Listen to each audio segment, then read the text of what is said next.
Donc nous sommes au chapitre 5 de ce livre dont vous avez la première page sous le nez. Pour un peu, on aurait oublié Onésime. Paul, lui, ne risque pas de perdre de vue le sort de l'esclave en fuite qui est venu trouver refuge auprès de lui et à qui il a donné le baptême. Il ne développe aucune théorie politique sur la question de l'esclavage. Mais pour autant, il sait bien que la foi chrétienne qu'il annonce n'est pas un spiritualisme, une technique de méditation. Il y a un petit micro qui est branché, là, qu'il faudrait fermer, parce que j'ai du retour. Une technique de méditation, une hygiène mentale, un yoga plus ou moins biblique ou une quête intérieure qui ne changerait que mon être profond sans rien toucher du monde qui m'entoure. Il ne méprise pas le besoin d'Onésime d'une liberté effective, sous le prétexte que seule la liberté intérieure compte et que ses revendications concrètes sont décidément bien vulgaires. Il sait que la foi chrétienne n'est pas une fuite imaginaire de ce monde où les esclaves ont des fers aux pieds et où les fins de mois sont difficiles. Pourtant, il ne propose pas d'alternative politique au système en vigueur dans l'Empire romain, avec ses impôts, ses aqueducs, sa justice impériale, sa répression, ses routes commerciales et ses esclaves. Paul ne propose pas l'abolition de l'esclavage parce qu'il n'est pas un révolutionnaire venu modifier l'ordre établi. C'est qu'il souhaite un changement nettement plus radical. Ce changement, il le décrit à Philémon en quelques mots très simples. Onésime t'est rendu, lui écrit-il, non plus comme un esclave, mais bien plus qu'un esclave, comme un frère bien-aimé. Et pour être bien sûr que cette fraternité n'est pas une espèce de formule pieuse et fade, mais une réalité concrète, et il ajoute qu'il sera pour lui un frère, et selon la chair, et selon le Seigneur. Dans le balancier continuel que connaît l'histoire humaine, alternant entre les grands espoirs collectifs toujours déçus et les replis individuels toujours étriqués, entre les immenses utopies censées faire disparaître le mal et les retours désabusés à la seule réussite personnelle, qui, dans sa version spiritualisée, se nomme aujourd'hui développement personnel. Paul ne choisit pas et propose une autre voie, celle de la fraternité. Ce qui changera le monde, estime-t-il, ce n'est pas la construction de systèmes plus ou moins complexes et ingénieux, mais bien ma relation avec mes frères. Car Philémon s'en aperçoit peu à peu depuis qu'il est devenu chrétien. Il vit entouré de frères. En choisissant d'entrer dans l'amitié du Christ, amitié qu'il ne peut vivre qu'en l'offrant à son tour à tous, Philémon a perdu du même coup jusqu'à la possibilité d'avoir des esclaves. Il n'y a plus sur terre personne dont il puisse se servir qui se réduise à son utilité. Il a perdu ses esclaves, ceux qui chez lui s'occupent du ménage et de la vaisselle, ceux qui appartiennent vraiment comme Onésime, mais encore tous les autres, tous ces gens dont il croise quotidiennement le passage sans jamais croiser le regard, tous ces pourvoyeurs de biens, de services, de plaisirs qu'il traite certes poliment, mais dans l'indifférence puisqu'après tout, il les paye, tous ces distributeurs qui, à tout prendre, pourraient aussi bien être des automates et qui se retrouvent désormais transfigurés. Je croyais simplement acheter le pain et voilà que la boulangère fatiguée de sa journée, les clients qui attendent, les enfants qui demandent bruyamment des bonbons cessent d'être des éléments du décor et deviennent pour moi de mystérieuses icônes où se révèle l'amour infini de Dieu. Accomplir un geste banal dans cette boutique familière m'ouvre une profondeur proprement vertigineuse. Le monde se dépeuple de tout ce qu'il comptait d'esclaves, aussitôt remplacés par autant de frères possibles avec qui vivre l'aventure du royaume de Dieu. On ignore tout de la famille dans laquelle Paul a grandi, mais même en admettant qu'il était enfant unique et n'ait pas connu les épuisantes disputes que sont le lot commun des fratries, Il est trop familier de la Bible pour entretenir la moindre illusion romantique sur ce que recouvre le mot frère. Il sait bien qu'être frère ne signifie pas entretenir naturellement des relations apaisées et harmonieuses, égalitaires et respectueuses. Cela arrive, Dieu merci, mais la fraternité n'est pas toujours l'amitié. Ceux qui, comme moi, vivent dans des communautés religieuses composées de frères ou de sœurs savent parfaitement qu'il n'est pas possible de partager les mêmes affinités, la même complicité avec tous ces gens que l'on n'a pas choisis et qu'une communauté n'est jamais qu'un groupe d'amis, même quand tous ses membres sont très proches. C'est que la fraternité, c'est quelque chose de plus fondamental, presque de plus primitif. Être frère selon la chair ou selon le Seigneur, ce n'est pas toujours s'aimer. Être frère, c'est n'avoir jamais fini avec son frère. Être frère, c'est n'être jamais quitte.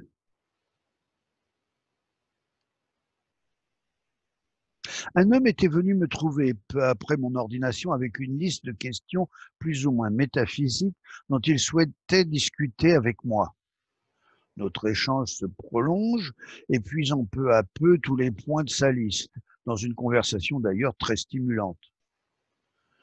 Mais je le vois regarder sa liste, l'air un peu embêté. Il reste un petit truc, me dit-il, mais ce n'est rien, ce n'est pas important. Je suis un tout jeune prêtre, alors, mais j'ai déjà compris que les trucs du bas de la liste qu'on hésite à aborder sont souvent les plus importants. Je l'encourage donc. Il ne sait pas, me dit-il, comment faire avec les autres. Il fait de son mieux pour rendre service, appeler les malades, soutenir les déprimés, être disponible aux parents d'élèves de l'école et de ceux de ses enfants. Un très authentique dévouement. Mais il se demande jusqu'où il faut aller pour préserver aussi son temps à lui. Où placer la limite? À quel moment pourra-t-il estimer que pour les autres, il en a fait assez et qu'il peut désormais en toute bonne conscience ne s'occuper que de lui-même?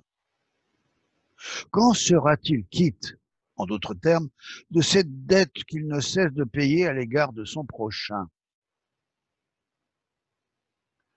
Note du lecteur, je trouve que cette phrase-là est tout à fait pertinente. Je continue. Je suis touché de la confiance qu'il me témoigne en formulant cette préoccupation profonde et un peu intimidé d'être invité à donner mon avis. Mais il me semble bien à l'écouter qu'il ne prend pas tout à fait la question par le bon bout. Car ces gens pour lesquels il se dépense n'ont pas tellement besoin d'une paire d'oreilles, mais d'un cœur qui écoute, qui les écoute. Pas de quelqu'un qui les écoute par devoir, mais de quelqu'un pour qui ils comptent vraiment. Peu importe en réalité qu'ils ne puissent être constamment disponibles pour eux. Il n'y a qu'à ceux dont on doute, à ceux qui risquent de disparaître, qu'on demande sans arrêt d'être là, qu'on demande de faire ceci et cela, comme excuse pour les retenir un peu plus longtemps. Être le frère de quelqu'un, c'est avoir avec lui une relation si solide que quelques engueulades et même une longue absence ne l'entameront qu'en surface. Je suis le frère de quelqu'un parce que nous ne pouvons pas faire comme si nous n'existions pas l'un pour l'autre. Si mon interlocuteur ce jour-là était un peu épuisé par l'attente de ceux qui l'entouraient, s'il avait le sentiment d'être sur le point de se faire manger, c'est qu'il ne savait pas répondre à cette attente autrement qu'en se multipliant pour leur rendre tous les services inimaginables. Comme s'il cherchait à combler un puits sans fond, à rembourser une dette sans fin. Je crois qu'il n'attendait pas pourtant qu'il se mette à ressembler à ces dieux hindous dotés de nombreux bras. Ne voulait-il pas plutôt ce que nous voulons tous, que quelqu'un sache que nous existons et d'un savoir assez concret pour lézarder la solitude? De cette fraternité, nous ne sommes jamais quittes, parce que ce n'est pas une dette, mais un fait qu'on ne peut simplement plus oublier une fois qu'on l'a compris. Un fait subversif, sans doute. qui tranche avec notre société de contrats et de relations commerciales où il ne s'agit au final que de devoirs. Remettez-nous nos dettes, dit dans le texte original la 5e demande de la prière du Notre Père, celle que nous traduisons habituellement par pardonne-nous nos offenses. Ce n'est pas une traduction fausse, bien sûr. Je crois qu'il y a là quelque chose de plus profond que de simplement demander pardon, que de demander simplement pardon pour ses bêtises. Remettez-nous nos dettes, cela veut dire plutôt fais-nous ressortir, Seigneur, de cette épuisante logique des dettes et des devoirs, de ce monde impitoyable où sans cesse, tour à tour, créanciers ou débiteurs, sans cesse occupés à réclamer notre dû ou à négocier des délais, nous n'avons plus le temps d'être frères. Onésime, il est vrai, doit beaucoup à Philémon. En prenant la fuite, il l'a privé d'un esclave qui est sa propriété. Il lui a probablement volé un peu d'argent, mais si cela ne suffisait pas, mets cela sur mon compte, écrit Paul à Philémon, c'est moi qui réglerai. Avant d'ajouter, pour ne rien dire de la dette que tu as envers moi qui est toi-même. Ce n'est pas une manière détournée de lui dire que l'ayant lui-même évangélisé et baptisé, lui ayant fait connaître le salut en Jésus-Christ, il a désormais un compte chez lui qui le dispense de rien payer. Mais il souligne ce qu'il y a de dérisoire à se comporter en créancier inflexible quand on est sorti du monde de la dette. Remets-nous nos dettes comme nous-mêmes nous remettons leurs dettes à nos débiteurs, demande tous les jours le chrétien. Parce qu'au petit jeu de la dette et du devoir, nous nous saurions oublier qu'il en est un à qui nous devons tout. Dieu nous a tirés du néant et nous a donné la vie, le monde, nos proches, tout ce que nous avons. Il n'y a rien que nous ne tenions de lui. Rendre à Dieu ce qui lui revient en bonne justice, c'est tout lui abandonner. Nos dîmes et nos sacrifices sont toujours très loin du compte. Pourtant, ce n'est pas ce que Dieu attend de nous. Cette justice-là ne l'intéresse pas. C'est ce que Jésus explique dans une parabole où Dieu est représenté par un roi qui, un serviteur, doit, selon la monnaie alors en vigueur, pas moins de 10 000 talents. Selon un rapide calcul qui ne vise qu'à donner une idée de l'ordre de grandeur, 10 000 talents, cela ne représente pas moins de 165 000 années de salaire minimum. Ou bien alors 165 000 ans de SMIC. Nos patrons les mieux payés sont encore loin du compte. C'est cette somme aberrante, invraisemblable que le serviteur est censé rembourser. Évidemment, il n'y arrivera pas. Même en travaillant toute sa vie sans rien dépenser, et avec lui, sa femme et ses enfants, ils n'auront fait qu'effleurer cette dette astronomique. On se demande bien ce qu'il a pu faire pour dépenser des sommes pareilles et n'avoir aujourd'hui plus rien, mais là n'est pas la question. Si notre dette envers Dieu est si grande, et dans la mesure où nous lui devons tout, elle est même plus grande que cela. Elle est hors de portée de tout remboursement. Même en passant toutes nos journées à la messe, à réciter le chapelet, en supposant que cela fasse plaisir à Dieu, nous n'aurons encore rien remboursé. Le roi doit décider quelque chose. Il peut punir le serviteur pour son imprudence et lui prendre tout ce qu'il a. Si son créancier était une de nos banques, on emploierait des mots savants comme rééchelonnement, consolidation, plan conventionnel de redressement. La banque transigerait pour ne pas tout perdre, mais récupérer tout ce qu'elle peut. Dieu, nous dit Jésus, ne s'y prend pas ainsi. Saisi de compassion, il efface la dette. Oublier les 10 000 talents. Non pas réduire, renégocier, étaler dans le temps, mais purement et simplement offert. Dieu ne nous a pas créés pour être ses éternels débiteurs, toujours en dette, toujours soumis, travaillant comme des esclaves pour tenter de rembourser l'irremboursable, de compenser le don de l'existence. Alors cette dette écrasante, il l'annule. Nous ne lui devons plus rien, décide-t-il. Peut-être alors pourrions-nous commencer à l'aimer. La suite de la parabole, malheureusement, nous montre un serviteur qui peine à se montrer à la hauteur de ses magnanimités splendides. Tout juste sorti du palais, le voilà qui rencontre un de ses compagnons qui lui doit lui aussi quelque chose, 100 deniers, à peine 3 mois de salaire. Rien d'indécent ni d'impossible. Le malheureux lui donne un délai. Le malheureux lui demande un délai. Hier, inspiré par l'exemple royal, il fait jeter en prison son compagnon, ce qu'apprenant, le roi qui trouve cette mesquinerie franchement fort de café, après la dette qu'il vient de lui-même d'annuler, le livre au bourreau à son tour. Cette conclusion brutale peut nous inquiéter. La remise de la dette n'est-elle pas donc que provisoire et conditionnelle? En d'autres termes, la bonté de Dieu est-elle conditionnée à ma propre bonté? Me pardonnera-t-il si, et seulement si, je l'ai mérité en pardonnant moi aussi? S'il ne pardonne pas mieux que moi, j'ai peut-être du souci à m'affaire. Et je devrais peut-être y réfléchir à 2 fois avant de lui dire « Pardonne-nous nos offenses comme nous pardonnons ». Dieu pourtant ne reprend pas d'une main ce qu'il avait donné de l'autre.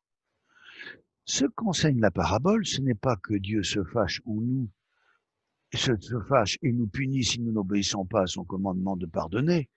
Elle nous dit qu'en remettant notre dette, en refusant de nous laisser dans une relation faite de devoirs à son égard, Dieu nous fait sortir d'un esclavage presque automatique pour nous faire entrer dans un monde tout à fait différent, celui du cadeau, celui du gratuit, ce qu'en langage un peu technique on appelle la grâce. Quand elle disait que tout est grâce, la petite Thérèse ne faisait pas preuve d'un optimisme un peu béat, comme si tout allait forcément pour le mieux dans le meilleur des mondes, mais elle énonçait un fait très simple. Tout est grâce, parce que tout nous est donné par Dieu qui n'attend rien en retour. Il ne nous le fait pas payer, ni par la soumission à ses commandements, ni par l'obligation d'assister à tel ou tel rituel. Tout est grâce parce que nous recevons tout et que nous ne devons rien. Tout de même, est-ce que nous ne devons pas au moins l'aimer en retour? Ne reste pas la même des choses après tout devant de tels cadeaux? Mais un amour qui est dû n'est pas un amour du tout. Même un amour qu'on peut acheter à force de cadeaux n'est pas un amour. L'amour véritable ne s'ordonne ni ne se paye. Il se propose, il s'espère, il s'attend. Si ma fiancée dit m'aimer simplement parce que je lui ai offert une bague tellement chère qu'elle ne peut décemment pas dire non, j'ai bien des raisons d'être déçu. Mais mon cadeau aura atteint son but si elle entrevoit dans les reflets du bijou un éclat de l'amour que j'ai pour elle et que, touchée par cet amour, elle commence à m'aimer en retour. Ce qu'on appelle le salut, c'est accepter d'entrer avec Dieu dans cette relation d'amour, non par obéissance ou crainte de l'enfer, pas même par politesse devant la grandeur de son don, mais librement parce qu'on a pressenti l'incroyable intensité de son amour à lui. Si le serviteur qui devait tant, mais s'est montré impitoyable à l'écart de celui qui lui devait une broutille, finit en si mauvaise posture, ce n'est pas parce que Dieu le punit et décide de rétablir sa dette. C'est lui qui a refusé de sortir du monde de la dette pour entrer dans celui de la grâce.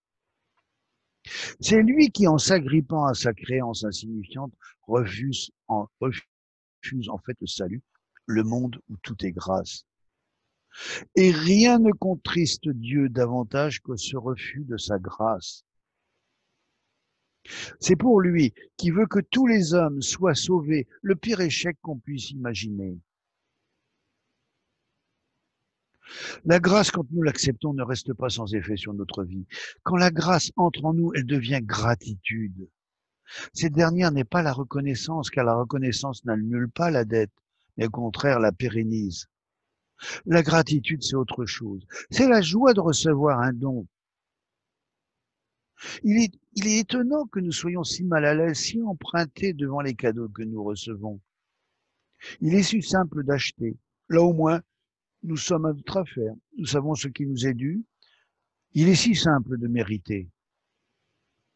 Mais nous avons perdu en grandissant la simple joie de recevoir sans raison pour rien, gratuitement, gracieusement. Nous nous méfions. Nous ne croyons plus au Père Noël. Un cadeau, ça cache forcément quelque chose. Ceux qui offrent des bonbons aux enfants ou des fleurs aux jeunes filles ont forcément d'autres idées en tête. Nous le savons bien. Nous l'avons appris parfois dans la douleur. Devant un présent, nous savons que la question à se poser est: qu'est-ce qu'il y a derrière? En l'acceptant, à quoi est-ce que je m'engage? Eh bien, en acceptant le don de Dieu, nous ne nous engageons à rien d'autre qu'à nous en réjouir. À laisser cette joie peu à peu prendre toute la place, nous libérer de notre fatras de dettes, de créances, de droits, de devoirs qui règlent notre univers mental. À laisser notre vie devenir un joyeux tonitruant merci. Pas un merci de politesse, comme on nous a appris à le dire rituellement quand nous étions petits à coups de et qu'est-ce qu'on dit? Un merci de gratitude devant la vie, le monde, le salut, devant la grâce. Merci. Et c'est le sens du mot Eucharistie, le nom savant de la messe. On ne devrait pas dire je vais à la messe, mais je vais au merci. Cela indiquerait mieux, il me semble, que s'y rendre n'est pas une triste obligation pieuse que l'on s'inflige pour faire plaisir au bon Dieu, mais le lieu par excellence où grandit en nous la gratitude, cette joie d'avoir tout reçu. J'y repense souvent quand je célèbre la messe, à un moment très précis où, curieusement, tous les fidèles, dans toutes les assemblées, dans tous les pays, se sentent comme tenus de prendre un visage triste. Juste avant de communier, nous disons, en paraphrasant les mots du centurion d'Évangile: « Seigneur, je ne suis pas digne de te recevoir, mais dis seulement une parole et je serai guéri. » Les chrétiens, prenant soudain conscience de leur indignité, adoptent une mine de circonstance, comme s'ils promettaient de faire mieux la prochaine fois, d'être plus dignes. Bien sûr qu'ils ne sont pas dignes. Bien sûr que je ne le suis pas non plus. Bien sûr que personne n'en est digne de recevoir en soi le Créateur de l'univers. Mais ce n'est pas une raison de faire la tête. Il y a de quoi se réjouir, au contraire. Parce que mon indignité qui m'intimide tant, Dieu s'en fiche. Parce que cela ne m'empêche pas de venir jusqu'à moi, ou plutôt au plus intime de moi-même, alors même que je n'ai rien mérité parce que je ne suis pas digne, parce que tout est grâce. Fin du chapitre. Je continue avec la conclusion. C'est une des pages les plus hallucinées de la littérature mondiale. Dans le roman de Dostoïevski qui porte leur nom, Ivan Karamazov raconte à son frère le poème qu'il rêve d'écrire et qui ne cesse de hanter ses rêveries. La flamme des bûchers de l'Inquisition s'élève dans l'Espagne du XVIe siècle. Et c'est dans ce décor macabre que Jésus, on ne sait pourquoi, décide de revenir comme il est venu la première fois, simplement. On le reconnaît, on se masse autour de lui, mais bientôt, l'Inquisition y met bon ordre, et c'est dans un cachot que le grand inquisiteur vient rendre visite à son illustre prisonnier. Pour l'accuser, pas simplement de mettre le désordre par ce retour inopiné ou de contester son propre pouvoir, l'accusation est bien plus radicale. Jésus estime-t-il a tout fait de travers. Il avait le moyen d'apaiser l'insupportable torture de l'homme confronté à sa propre liberté. Il pouvait, lui qui est Dieu, lui ordonner de faire ceci ou cela, le contraindre, le programmer, le sauver de lui-même. Il pouvait en lui, multipliant les pains, par exemple, en le nourrissant jour après jour, l'obliger à croire et à aimer, foi contre nourriture. On a connu des marchés plus déloyaux. Il pouvait éviter à l'homme la douloureuse recherche du bien, l'interminable examen de conscience, le doute, les questions insolubles, toutes ces faiblesses qui l'humanisent Il avait seul ce pouvoir à portée de la main. N'est-ce pas d'ailleurs ce que le diable, dans sa sagesse, lui suggérait au désert? Mais Jésus n'a rien fait de tout cela. Au lieu de t'emparer de la liberté humaine, accuse le grand inquisiteur, tu l'as multiplié et à tout jamais. Tu as chargé de souffrance le royaume spirituel de l'homme. Tu as voulu de l'homme un amour qui soit libre, voulu que l'homme que tu aurais séduit et attiré te suive librement. Privé de la loi ancienne, une loi sévère, l'homme dorénavant devait juger lui-même dans son cœur libre ce qui était bien de ce qui était mal, en ayant devant soi pour seul guide que ton image. Mais comment n'as-tu pas pensé qu'il finirait par tout rejeter et par tout mettre en doute, tout, jusqu'à ton image et même ta vérité, s'il était opprimé par un joug aussi terrifiant que la liberté de choisir? Ce ne sont pas les propos d'un fanatique illuminé, mais d'un homme rationnel. Le pari de Dieu est fou. Préférer que l'homme l'aime librement plutôt que de se jouer avec lui comme un enfant avec ses Playmobil, cela n'a pas de sens. C'est prendre trop de risques. N'a-t-il pas d'ailleurs fini sur une croix, lui qui aurait dû être acclamé comme roi par l'univers tout entier? L'échec est mathématiquement programmé dès le départ. Parier sur la liberté de l'homme, parier sur son amour libre, mais c'est miser sur du vent. Le grand inquisiteur, lui, n'a pas ces naïvetés. J'ai ouvert les yeux et j'ai refusé de servir la folie. Je suis rentré et j'ai adhéré à la masse de ceux qui ont corrigé ton œuvre. Ne vaut-il pas mieux donner aux gens ce qu'ils attendent et ce dont ils ont besoin? Un maître, une règle, une loi à laquelle se soumettre. Il ne le fait pas de gaieté de cœur, assure-t-il. Il se sacrifie au contraire pour le bien de cette masse qui ne saurait rien faire de sa liberté sinon aller à la perdition. Quant à Jésus qui a eu tort de revenir, bien sûr, on sait bien ce qui lui arrivera. De toute façon, c'est toujours la même chose. Ce que je te dis s'accomplira pour conclure, peut conclure le grand inquisiteur. Notre règne s'établira. Je te le répète, pas plus tard que demain, tu verras un troupeau docile courir vers ton bûcher au premier geste que je ferai et y jeter des braises vers ce bûcher où je te ferai brûler pour être venu nous déranger. Et si quelqu'un a mérité plus que les autres ce bûcher, c'est toi. Je te brûlerai demain, Dixit. L'inquisiteur n'a jamais le beau rôle, mais il faut prendre sa critique au sérieux. Il n'a rien de plus vrai que sa dénonciation de ce pari divin insensé. L'Église n'est pourtant pas elle-même que lorsque n'est pourtant d'elle-même que lorsque se met au service de ce pari. L'actualité ne nous rappelle que trop douloureusement ce qu'elle devient quand un de ceux qui prétendent la servir décide plus ou moins volontairement de corriger la folie de Dieu et de rentrer, fût-ce avec les meilleures intentions du monde, dans le sanctuaire inviolable de la conscience humaine. Les abus sexuels dont nous nous découvrons avec effroi l'ampleur découlent toujours d'un abus spirituel, d'un abus de conscience, c'est-à-dire d'une correction de paris fous que Dieu veut faire sur notre liberté, sur la liberté de Philémon. Il n'est pure destruction que celle qu'on accomplit au nom du bien, de cela même qu'on est en train d'anéantir. Elle est pleine de risques, la liberté offerte, mais lorsque l'Église cesse d'être à son service, lorsqu'elle croit avoir des buts plus hauts et plus urgents que cette libération de tous, ne court-elle pas le risque bien plus grand de s'égarer dans l'innommable? L'actualité voit se croiser de singuliers contrastes.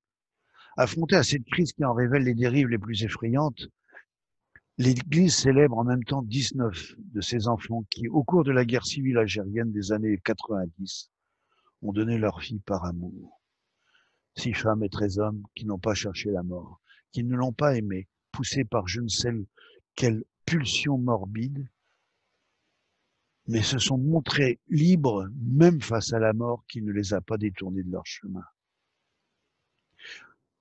Saisis par le Christ, ils ont répondu à cet amour, non par le service ou la soumission, mais par un amour libre, total.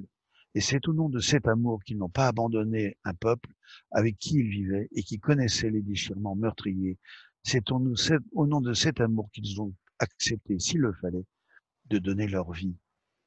C'est qu'ils savaient, comme saint Paul, comme Philémon, que la vie n'est pas une question d'effort ni de record, mais de Dieu qui s'attendrit. Oran, le 8 décembre 2018, solennité de l'Immaculée Conception, béatification de Pierre Claverie et de ses compagnons martyrs. J'en ai fini.